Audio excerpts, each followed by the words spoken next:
Good morning. Welcome to today's edition of the Sports Break. It is Thursday, and it's a special sports day today. We have a lot to get into.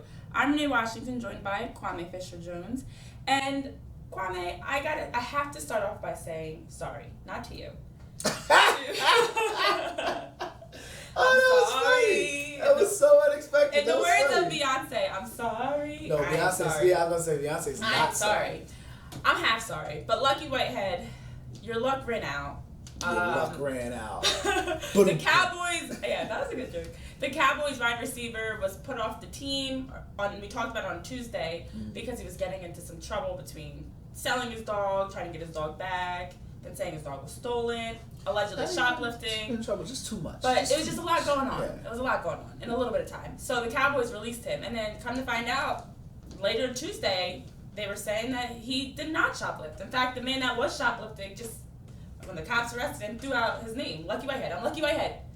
So he was put off the team. And I'm sorry that I was bad talking you because but you know what?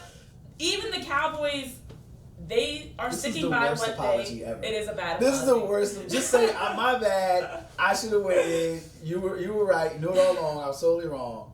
But the thing is, nothing is changing with the Cowboys. I mean, they verbatim repeated over and over again. Let me make sure I don't know if I'm going to get this right, but long story short, we're sticking by our decision. We stand by our decision, and the Cowboys organization is going to move on without him. So, to the average fan, and I know we don't want to spend a long time on this, but I wanted to get you to apologize. We got a new set going on, so I thought it would be funny to watch her squirm in her apology, which she did deliver on. That was the worst apology ever. Here's my thing. I don't really know what I need to be sorry about. Because you dissed him. I was just sharing news. But you dissed him. Yeah, we shouldn't have shared that news. And I apologize as well. We should have waited. It's just, it's like one of those things when it's the Cowboys in trouble, you kind of just assume that it goes hand in hand. It's like Kool-Aid and sugar, hamburger. They all go hand in hand. Trouble, Cowboys, illegal drugs, Cowboys, all those things. So the bigger issue, though, see, to you say, well, someone used his name, and how could the police fall for that?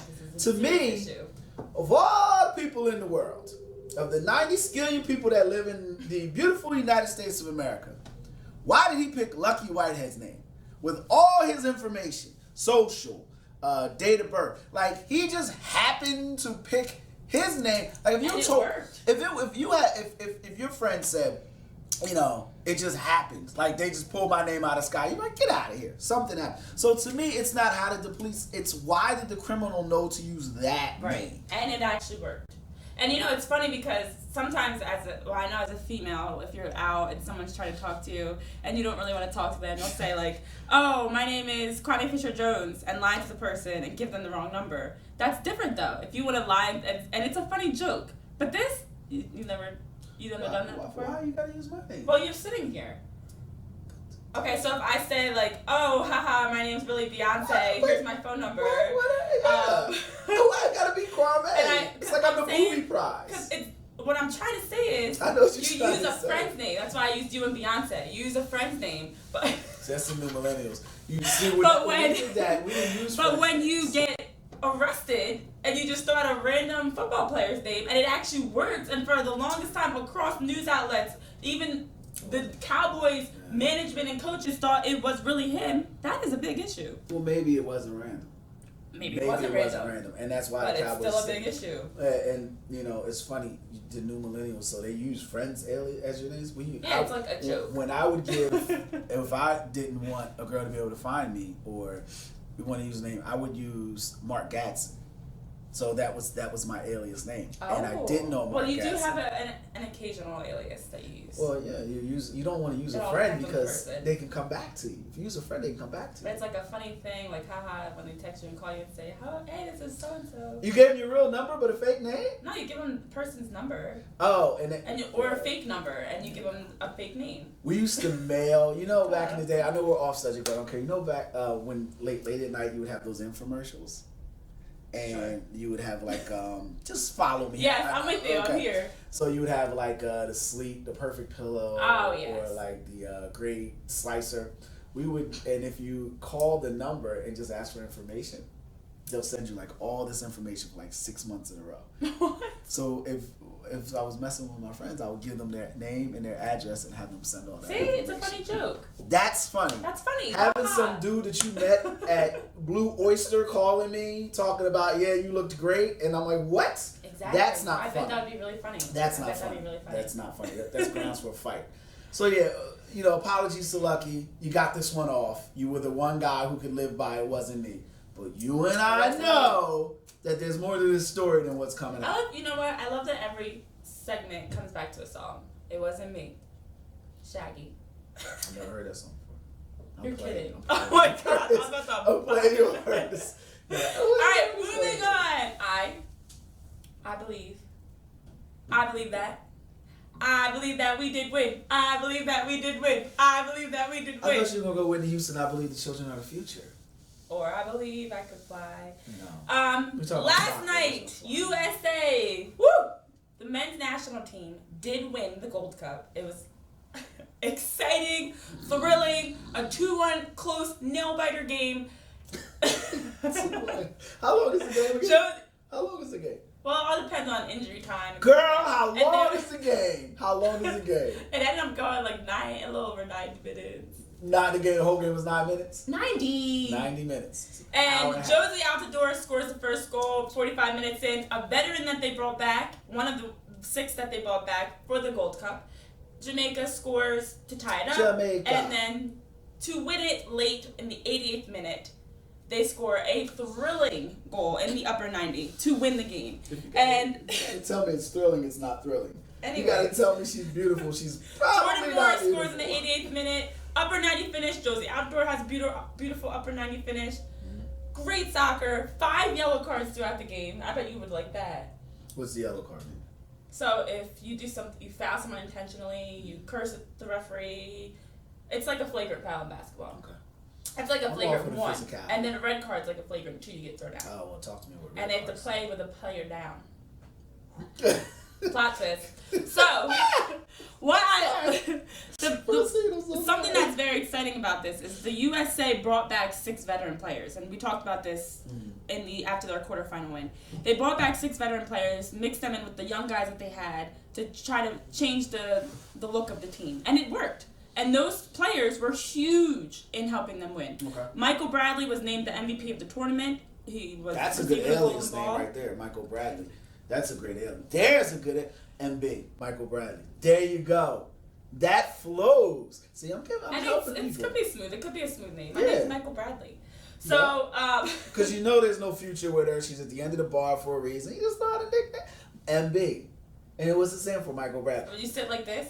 Well, I said Would you sit like this at the bar? No, I don't drink, so I don't go to bars. Okay. So, USA wins. You see how much I threw her for a little? Try to transition. Moving on. So, you don't really watch soccer, so I won't ask you about the game. I do watch soccer. I watched women's soccer when they played in the Olympics. Nice. Okay. I do not watch. I don't want to call it recreational soccer, but MLS and because for me, the Olympics are a big deal. I'm corny that way. For everyone in America, the Olympics are a big necessarily. deal. Yes. If you look at the ratings, Americans, I'm guilty of this too. I do tune in more and pay attention more around the Olympics and the World Cup. But we have a habit to only care when it gets to that international level when it comes to soccer. But in other sports, you watch the leagues. You watch the NBA, the NFL, the NHL. You watch baseball. Well, you watch the traditional leagues. They don't. This baseball ratings tend to stay high mainly because it's such a long season. But all in all, I wasn't trying to turn into a negative thing. My point was I appreciate the effort that the Olympians play with because it's a pride thing. Okay. I always feel like when you're playing for pride, you tend to take it up a notch, to borrow a phrase from the great Admiral Lagasse. You take it up a notch. So that's all I was saying. Okay. So they were able to bring back 6 veterans. Bring back some veterans to help them win. And I mean, from a sports perspective, you can talk about having that leadership, talented leaders being able to lead the young guys and pull them along. It's interesting you say that because we're going to transition to another topic, but leadership matters in all sports, in all facets of life. Leadership is imperative to success. It kind of goes hand in hand. And for the soccer, using soccer as an example, you said it was a thrilling 2-1 game, but it actually, in my opinion, sounds like it was more of a defensive struggle.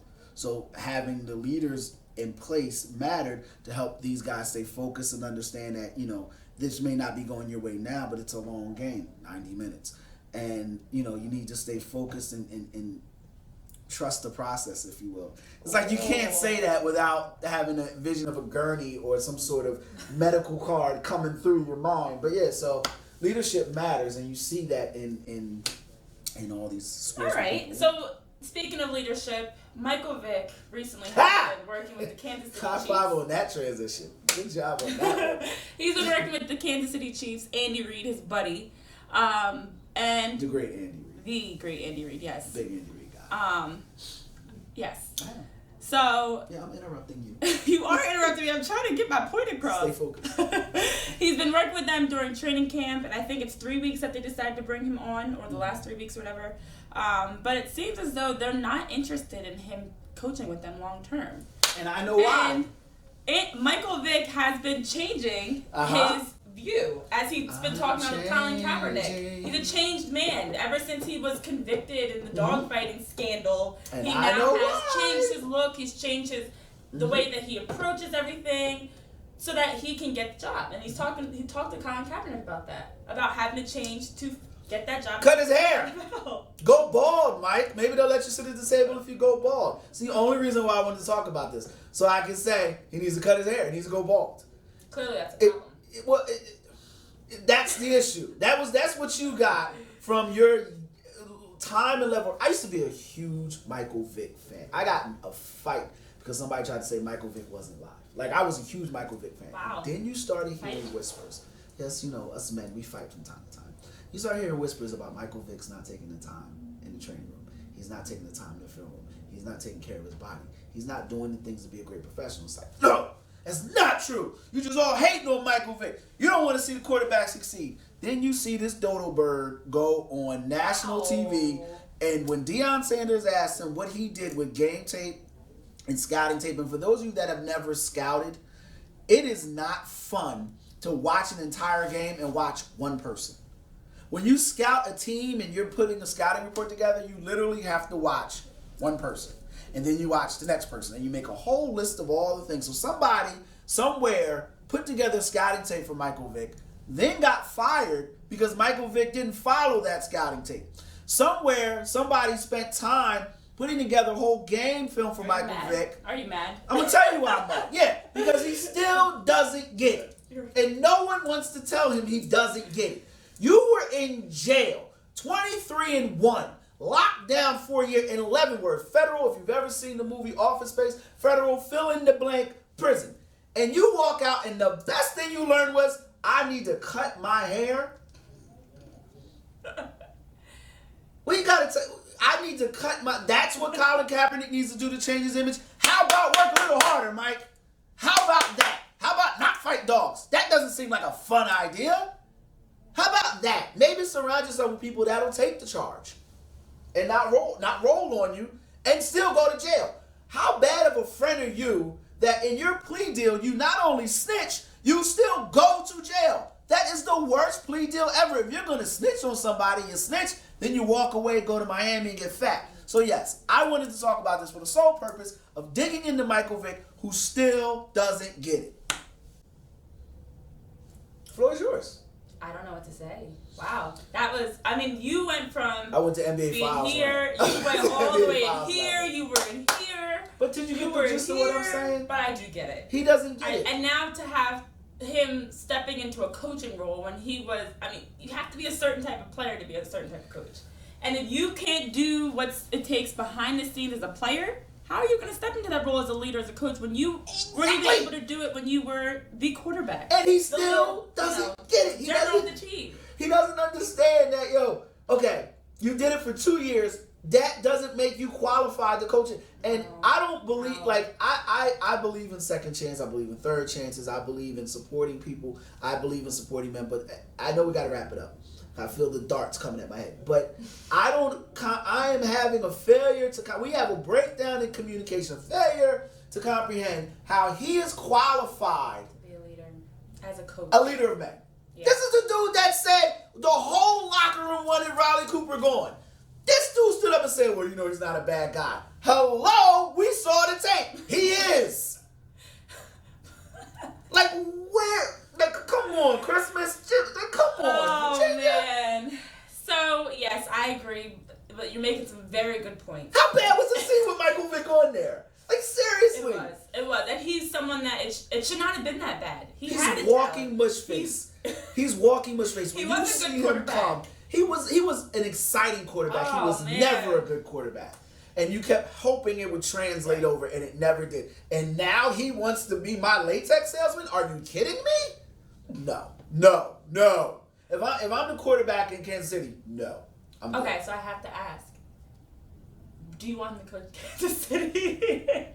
Do you think he should be coaching Kansas City? Coaching the Kansas City Fire Engines. Like, I don't want him anywhere near me at all if I'm a football player. He is the absolute worst. And if you had any doubt, this grown man went on a national TV, said Colin Kaepernick needs to cut his hair. I take that as a no. That's a very serious, adamant no. So yes, it is hard that it's like he's out of one side of his mouth, he's trying to change and be a more mature football presence, and for him it's not playing anymore. He's past those days, it's now coaching. You see him, he is talking on sports talk shows. He's trying to get out there and really change his image, but at the end of the day, you're still the Michael Vick that we all saw doing all that drama in the locker room, all the drama with the dogfight. So it is. I don't know if you ever can move past that and grow past that. Lost their job. I don't know if you ever can get past that. Yeah. I mean, you can't rewrite the past, and essentially, that's what's going on here. So it's more than just cutting your hair. But that being said, we do have to take a break. We have gone on long enough. Yeah, we need to get Kwame some water. He needs to calm down, take a deep breath. But we'll be back to talk about some more exciting things going on. Don't go too far. We'll be right back. Didn't know, couldn't see what was around the corner for me. Let's go. Check me out, my legs are moving. Hands feel smooth, gotta keep it moving. Take it fast, take it slow. Sing it all day, come on, let's go. Can't get enough of these crazy moves. Slide on by, now that's so smooth. Throw your hands up in the air. Bounce on down, let down your hair. You stop, now that's real nice. You feel me? Come on, get loose. Come on. La Esperanza Mexican Restaurant and Bar, the best authentic Mexican restaurant in South Jersey. Your friends and family will enjoy the fun and the food, like our staple guacamole, tamales, and ceviche. Our weekday lunch special is just $7.99. We also offer Saturday and Sunday brunch. Enjoy the largest selection of tequilas in South Jersey, Mexican beers, bottle and draft beers, fresh margaritas, and daily beer and margarita specials. La Esperanza Mexican Restaurant and Bar, family owned and operated since 2002. Hi, I'm Becky. And I'm Eric. And this is Cooked and Uncorked. It is. It is. And you can check us out Mondays at 10:30. 10:30 every Monday. See you there.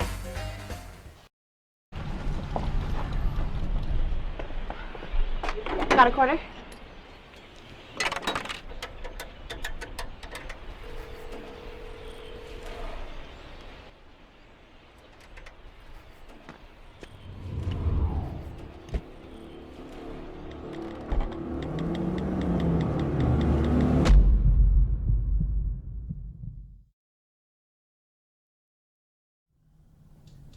We are back on the sports break. I'm Renee Washington with Kwame Fisher-Jones, who has now calmed down after his rant on Michael Vick. No, I haven't. We're just going to move on. Yes, we are going to move on. So the Supremes are back. Not the Supremes, the South Carolina Supremes, with Zion Williamson.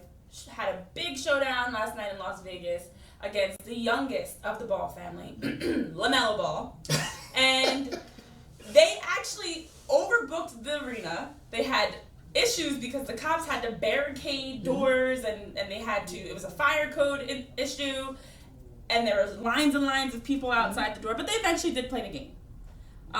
You watched the game. What are your thoughts on that? And not what streamed along the bottom with Michael Vick when you saw that news pop up. No, what was your thoughts on the actual game?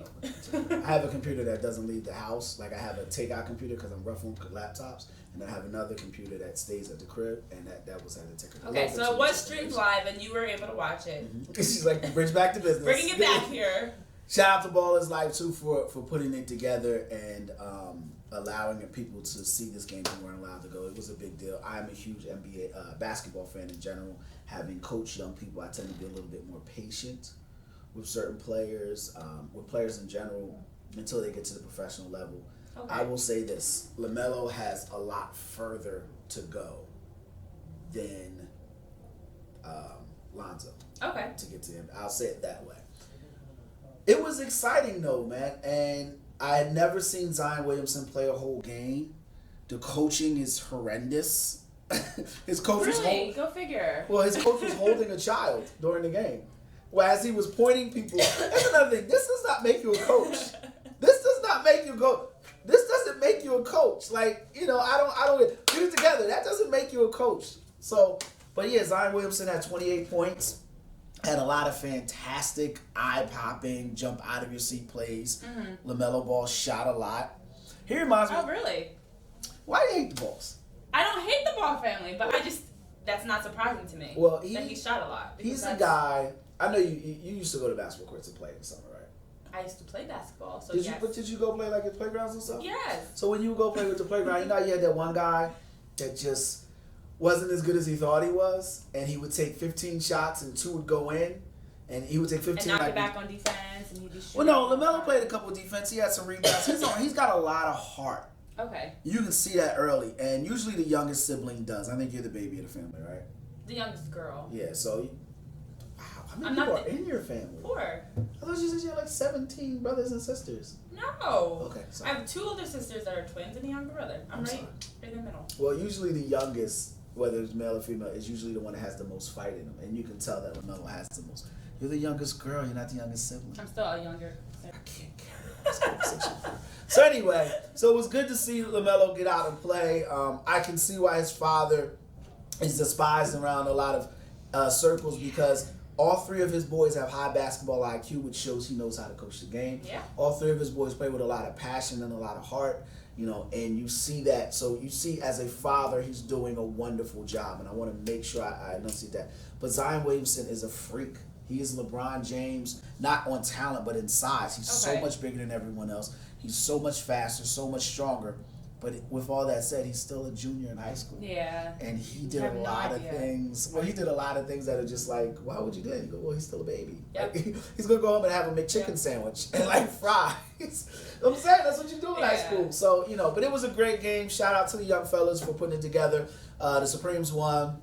It was Zion had 28 points. LaMelo had 31 on probably about 62 shots. But yeah, it was a great game. I was excited to watch it. And I hope to see more high school basketball on a free level. Yeah. Meaning you get to see the lines. Like you get to see the nuances of amateur play. You can follow them as they develop. Yeah. Get to college and then when they get into the professional level.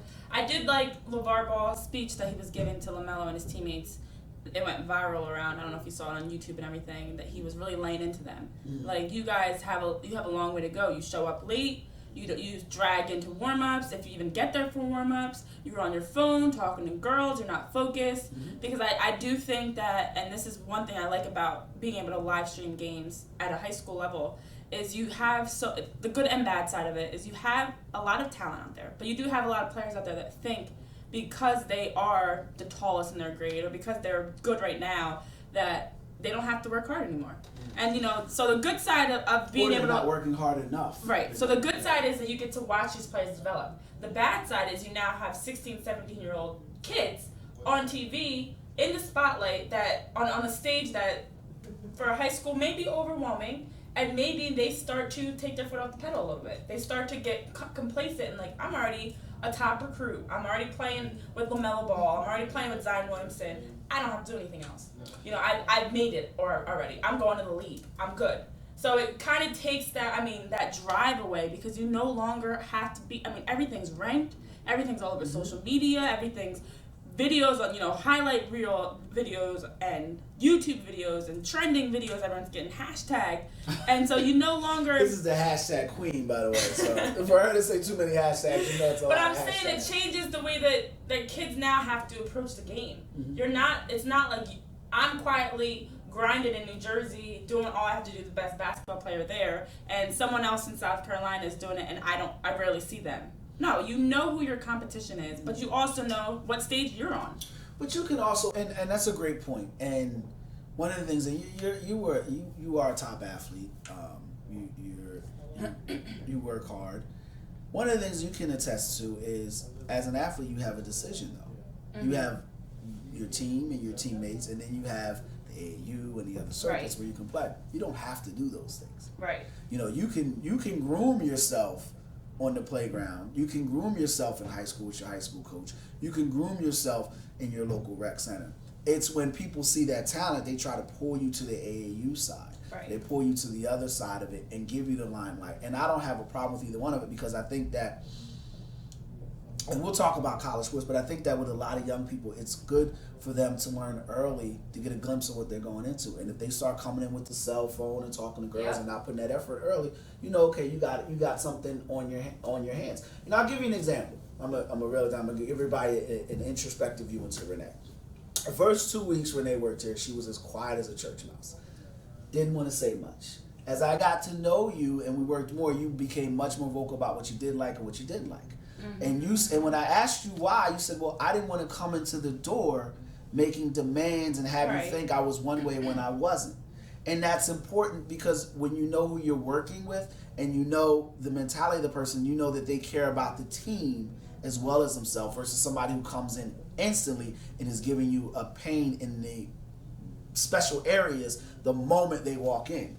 So, and that's what you have with sports. So that I was trying to. You see what I brought it all together? I see what you're doing here. Yeah. So, but those people who take that approach the way you took it tend to usually go further. Right. Not so much because they pace themselves, but because they understand that there's a time and place for those things, regardless of how young you are. Go ahead, that's to go on a small AAU rant. I think the good side of it is that you do have the exposure. Mm-hmm. As an AAU basketball player, you have the ability to play beyond just your your town. You can get outside your state. You can play players all around the country, and that's huge as an athlete that's developing, because you can't continue to just grow in your fishbowl. You have to expand that fishbowl in a sense and start to play other players. If you're the best in, for me, growing up in Ewing, if I'm the best in Ewing, that's great, but there's someone the next town over, the next state over, across the country, that's better than me. So it allows you to be able to play as many different types of players as possible. On the flip side of it, the thing I don't like about it,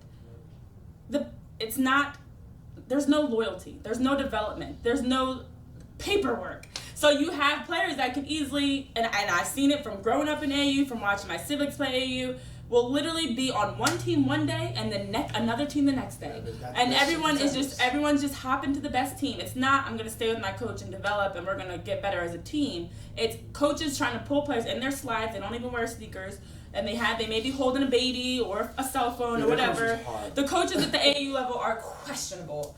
And all they're doing, they're not even coaching. They're just bringing the best players to their team. So yes, you're giving these kids exposure, but on the other hand, you need to actually be teaching these kids, how do you be a young man or a woman? How do you work hard in practice? How do you understand that it's on parents and coaches? Coaches have a role I coach, and it's my job, and much like teachers, when you have a student, when you have a player, when you have your child, for however long that is, you need to be teaching them how to be a young man or woman. And that's the part that I get lost with AAU, because it's so easy for players to just move from team to team. It's so easy for coaches to just overlook players because they're just trying to focus on the next Zion Williamson. Well, what about the other kid that's maybe hasn't hit puberty yet or hasn't grown yet and is going to be a very good player? Having that development side of it too, besides just pulling for the best players all the time. I know we're pushed against it. Those are all great points, and I agree with you. Thank you. I was also going to say that we need to do, as a society, do a better job with our special, talented, and gifted, as well as maximum effort people. We as society need to do that, and it permeates through. It's inclusive in all the things that are happening, right? And it's blatant in sports, but it's everything, whether it's tech, whether it's a technology department, Yep. you know what I mean, or IT guys, Yep. you know, so we elevate everyone who's a little better or tries Yes. a little harder. And my last point before we wrap it up, because we are definitely running out of time, is that people need to understand that you use those avenues of sports, music, art, fashion, cooking, whatever your skill set is, to learn how to be better in life, and vice versa. It's not one or the other. You can be a better person through learning the right life skills in your Or you can just embrace being a jerk. Or you can be a jerk. You It's can okay. just embrace being a jerk. Yes. She tried to kick me. No! So you saw that she tried to kick me when I said you could just embrace being a jerk, and she hit the rock arm leg or the rock leg. No. But All yeah, right. no, you can just embrace being a jerk. Yes. But anyways, we are out of time. Tomorrow we have an exciting, and it's nice that we talked about those different skill sets, because we have someone coming tomorrow. I won't say what her talent is, but it's beyond just sports. She works in sports, but she's very talented at what she does. And you have to come here to see it at 9 o'clock tomorrow morning, right here on RBNTV.tv.